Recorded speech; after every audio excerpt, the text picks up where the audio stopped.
하나님 아버지, 오늘 제가 하나님의 말씀을 읽고 묵상할 때 필요한 영의 양식을 주시기 위해 성령님께서 이 시간에 함께해 주시길 간구합니다.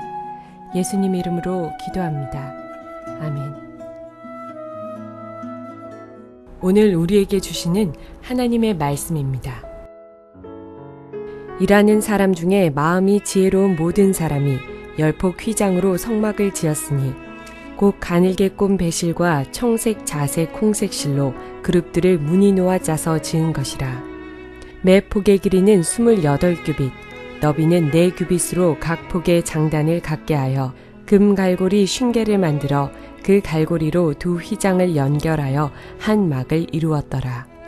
그 성막을 덮는 막 곧 휘장을 염소털로 만들되 11폭을 만들었으니 붉은 물들인 순양의 가죽으로 막의 덮개를 만들고 해달의 가죽으로 그 윗 덮개를 만들었더라. 그가 또 조각목으로 성막에 세울 널판들을 만들었으니 그 널판은 8개요 그 받침은 은 받침 16개라. 각 널판 밑에 2개씩이었더라. 그가 또 조각목으로 띠를 만들었으니 그 널판들을 금으로 싸고 그 널판에 띠를 꿰 금고리를 만들고 그 띠도 금으로 쌌더라. 그가 또 청색, 자색, 홍색 실과 가늘게 꼰 배실로 휘장을 짜고 그 위에 그룹들을 정교하게 수놓고 조각목으로 4기둥을 만들어 금으로 쌌으며 그 갈고리는 금으로 기둥의 4받침은 은으로 부어 만들었으며 청색, 자색, 홍색 실과 가늘게 꼰 배실로 수놓아 장막문을 위하여 휘장을 만들고 휘장문에 기둥 5과 그 갈고리를 만들고 기둥머리와 그 가름대를 금으로 쌌으며 그 5받침은 노시였더라. 사랑하는 성도 여러분, 평안하셨습니까? 오늘도 복음의 능력으로 여러분들의 삶이 충만하기를 바랍니다. 오늘 우리에게 주실 하나님의 말씀은 출애굽기 36장 8절에서 38절로 오늘 이 본문을 한번 더 살펴보겠습니다. 우리가 지금 성막 제작 과정하는 이 본문들은 우리가 지난번에 똑같은 본문들을 살펴봤기 때문에 구체적인 것들에 대해서는 제가 그냥 넘어가려고 합니다. 다만 전체적인 그림, 큰 틀, 그 안에서 다시 한번 짚고 넘어갈 것들만 이렇게 보고서 넘어가고자 합니다. 그 중에서 오늘 이 본문은 성막 외관, 그 겉에 그 외관을 지금 제작하고 있는 모습을 보여주고 있습니다. 그렇다면 이 성막 외관에서 나타나는 이미지가 무엇입니까? 일단 성막 외관에서 나타나는 이미지는 이것이 텐트라는 사실입니다. 즉 텐트란 얘기는 이동할 수 있다는 것입니다. 접었다 펼다 할 수 있다는 것입니다. 그것이 일반 고대 사회에서 흔히 생각하는 신을 모시는 집으로서는 굉장히 어울리지가 않습니다. 왜냐하면 고대 사회에서 신이라는 건 위대한 존재이기 때문에 이렇게 이동할 수 있는 텐트에 모실 수 있는 존재가 아니었습니다. 그것은 하찮은 존재나 그런 곳에 모실 수가 있었기 때문입니다. 그러나 하나님께서는 그런 것이 물론 광야란 특성도 있었지만은 일부러 광야 생활서부터 성막을 만들게 하신 것은 이 외관을 통해서 우리에게 주시고자 하는 메시지가 있었기 때문입니다. 텐트라는 것이 무엇입니까? 이동하여 돌아다닙니다. 즉 이 얘기는 하나님께서는 어느 한 곳에 고정되어 있는 분이 아니라는 것입니다. 이방 신전에 있는 신들은 어떻습니까? 사람들이 그 신전 안에다 신을 가둬놨습니다. 그래서 가둬놨기 때문에 자기 마음대로 할 수 있는 신입니다.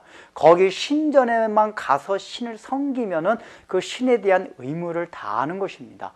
그러나 하나님은 신전에 갇혀 있는 분이 아닙니다. 늘 이동하시는 분입니다.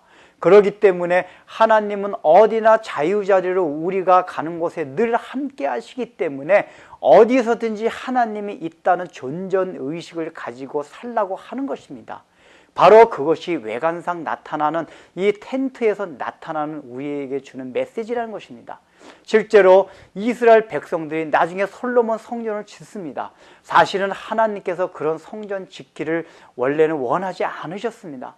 그러나 그 백성들이 생각할 때에 이방의 그 백성들은 자기네 신을 모시는 신전이 화려하고 너무 좋은데 자기네가 생각할 때는 성막 너무나도 이렇게 외관적으로 볼 때는 참 화려하지도 않고 보잘것없는 그런 곳에 모시는 것이 인간적인 생각으로 안 됐기 때문에 하나님에게 자꾸만 청혼을 한 것입니다.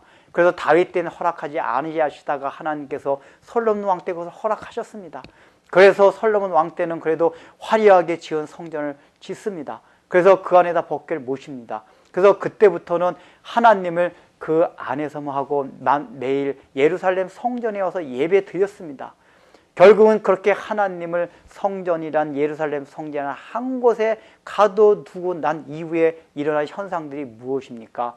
이스라엘 백성들이 그 예루살렘 성전에 갔을 때만 하나님을 섬기고 하나님께 예배드렸지 그 성전을 벗어났을 때는 하나님이 없는 곳이다 라고 생각하며 자기들 마음대로 살았습니다. 그래서 궁극적으로 나중에 가서는 하나님께서 이사야 선지자를 통해서 뭐라고 말씀하십니까?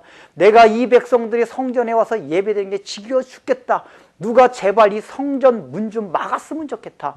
이 백성들로 하여금 이 성전 안에 들어와서 예배를 나한테 예배를 드리지 못하러 이 성전의 문 좀 막아달라고 하나님께서 이사야에게 말씀을 하십니다. 왜 하나님께서 그 답답한 심정을 말씀하고 계십니까? 그 당시에 이스라엘 백성들과 종교 지도자들이 예루살렘 성전 안에서만 예배를 드리고 하나님을 섬겼기 때문입니다. 그 마음의 심리 기저에 깔려 있는 것이 무엇입니까? 이 성전 안에만 하나님이 있다는 것입니다. 하나님이 늘 이동해서 자유자재로 우리가 가는 어디든지 하나님이 우리와 함께 있다는 의식을 잊고 살아가고 있었다는 것입니다. 그래서 성전만 벗어나면은 자기들 마음대로 하나님의 말씀과는 상관없이 그렇게 살아갔기 때문입니다. 그런데 오늘날 우리들의 모습이 어떻습니까? 우리들도 오늘날 여전히 저 예배당 성전이라고 일컫는 그곳에다 하나님을 가둬놓고 그저 주일날 예배 드릴 때만 하나님을 섬기고 예배하며 우리가 거기서 벗어나서는 하나님을 섬기지 않으며 살아가고 있지는 않습니까? 또한 두 번째는 이 성막 외관상에서 나타나는 것은 이 성막의 외관이 전혀 화려하지 않다는 것입니다. 화려하지 않은 정도가 아니라 굉장히 추접할 정도로 굉장히 외모가 보잘것이 없었습니다. 이것이 복음의 특성을 나타냅니다. 예수님도 그렇게 오셨습니다. 그는 고운 모양도 없고 풍채도 없어서 사람들이 보기에 흠모할 만한 아무 것이 없다고 성경이 표현합니다. 실제로 예수님께서 그렇게 오셨습니다. 만약에 예수님이 그 당시에 바리새인과 많이 배운 그런 사람들을 오셨다면 절대로 그 당시에 종교 지도자들이 예수님을 배척하지 않았을 것입니다. 그러나 나사렛에서 인간적으로 볼 땐 보잘것없는 모양으로 왔기에 그 당시에 학식 있는 사람들, 명망 있는 사람들이 예수님을 받을 수 없었던 것입니다. 복음도 마찬가지입니다. 이 복음이 외관상 그렇게 나타나기에 지혜롭다고 하고 생각하는 자들은 복음을 받아들일 수가 없는 것입니다. 그래서 사도 바울은 뭐라고 말하고 있습니까? 여러분들 고린도전서 1장 26절에서 이 구절을 통해서 너희의 부르심을 한번 보라. 너희 중에 문벌 있는 자가 있느냐, 많이 배운 자가 있느냐, 지혜로운 자가 있느냐, 그런 자가 다 없다고 했습니다. 오히려 하나님께서는 너희같이 어리석고 많이 배우지 못하고 가난한 자를 통해서 지혜 있고 많이 배운 자들을 참으로 부끄럽게 하시느니라. 이것은 아무도 하나님의 앞에서 자랑하지 못하게 하려 하심이라고 바울이 얘기하고 있습니다. 바로 그것이 복음의 특징이라는 것입니다. 그래서 성경은 우리를 질그릇이라고 표현합니다. 질그릇 안에 금을 담은 것이 우리 복음이고 우리 기독교의 내용입니다. 우리 기독교를 절대적으로 외관 가운데서 화려하게 나타나려고 하지 마십시오. 우리는 보잘것없는 존재들이라는 것을 늘 의식하십시오. 그것이 바로 이 성막 외관에서 나타나는 이미지요. 그것이 복음이 설명하는 한 부분이라는 사실을 기억하시기 바랍니다. 기도하겠습니다. 하나님 아버지, 오늘날 우리는 복음을 너무나도 화려하게 생각하며 외관 속에서 하나님의 영광을 드러내려고 하고 복음을 나타내려는 어리석음을 가질 때가 얼마나 많이 있습니까? 이 복음은, 이 외관은 늘 보잘것없다는 것을 생각하게 하여 주시고, 또한 이 하나님의 복음은, 하나님의 말씀은, 하나님은 늘 이동하면서 어느 한 곳에 갇혀져 있는 것이 아니라 우리의 삶과 늘 함께한다는 사실을 생각하며, 우리가 예배당 안에서만 주일날만 신자로서의 삶을 사는 것이 아니라, 예배자로 사는 것이 아니라 그 어디를 가든지 또 언제든지 상관없이 하나님이 늘 나와 함께 하신다는 사실을 생각하고 우리가 늘 하나님 앞에 우리의 삶 자체가 예배 드릴 수 있는 삶이 되게 도와주옵소서. 예수님의 이름으로 기도드립니다. 아멘.